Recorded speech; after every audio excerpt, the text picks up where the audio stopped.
పూర్తి వివరాలకు చదవండి రేపటి అక్షర శిల్పం దినపత్రికలో.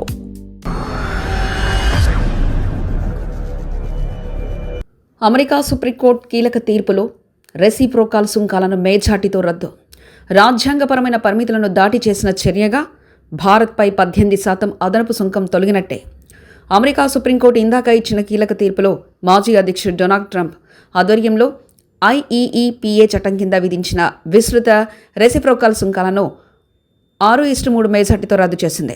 అత్యవసర ఆర్థిక అధికారాల కోసం ఉద్దేశించిన చట్టాన్ని ఉపయోగించి దేశవ్యాప్తంగా సుంకాలు విధించడం రాజ్యాంగపరమైన పరిమితులను దాటి చేసిన చర్య అని కోర్టు స్పష్టం చేసింది. సుంకాల విధింపు అధికారం కాంగ్రెస్కు చెందుతుందని న్యాయస్థానం తేల్చింది. ఈ నిర్ణయం వల్ల భారత్పై అమల్లో ఉన్న సుమారు 18% వరకు అదనపు సుంక భారం తొలగిపోయినట్లయింది. అమెరికాకు భారత ఎగుమతుల్లో పెద్ద భాగం వెళ్లే నేపథ్యంలో ఈ అదనపు భారం తొలగడం భారత ఉత్పత్తులకు ఊరటనిస్తుంది. ఇకపై సాధారణ FMN అత్యంత అనుకూల దేశం సుంకాల కిందనే సరుకులు ప్రవేశించే అవకాశం ఉండడంతో భారత వస్తువులు అమెరికా మార్కెట్లో మరింత పోటీతత్వంతో నిలబడగలవు. చాలా అంశాలలో 3-4% లోపు మాత్రమే ఉండే అవకాశం ఉంది. ఇప్పటికైనా వసూలైన సుంకాలను రిఫండ్ కింద మార్గం సుగమం అవుతుందని వివిధ అంచనాల ప్రకారం అమెరికా ప్రభుత్వం ఈ విధంగా వసూలు చేసిన మొత్తం $100 మిలియన్ వరకు ఉండవచ్చని చెప్తున్నారు. అందులో భారత ఎగుమతిదారుల వాటా $1,000 కోట్ల స్థాయిలో ఉండే అవకాశం ఉంది. భారత కంపెనీలు చెల్లించిన అదనపు సుంకాలు తిరిగి లభిస్తే అది లక్షల కోట్ల రూపాయల మేర ఆర్థిక ఉపశమనం కలిగే అంశంగా మారుతుంది. ఇది ట్రంప్ ఆర్థిక వ్యూహానికి గట్టి దెబ్బగా భావించబడుతుంది.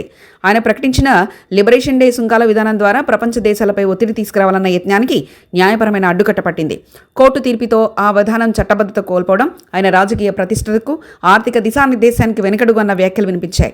అయితే ఉక్కు, అల్యూమినియం, ఆటోమొబైల్ వంటి రంగాలపై ప్రత్యేక చట్టాల కింద విధించిన రంగానుసార సుంకాలు యథావిధిగా కొనసాగుతాయి. అందువల్ల అన్ని సుంకాలు పూర్తిగా రద్దయ్యని భావించడం సరైంది కాదు.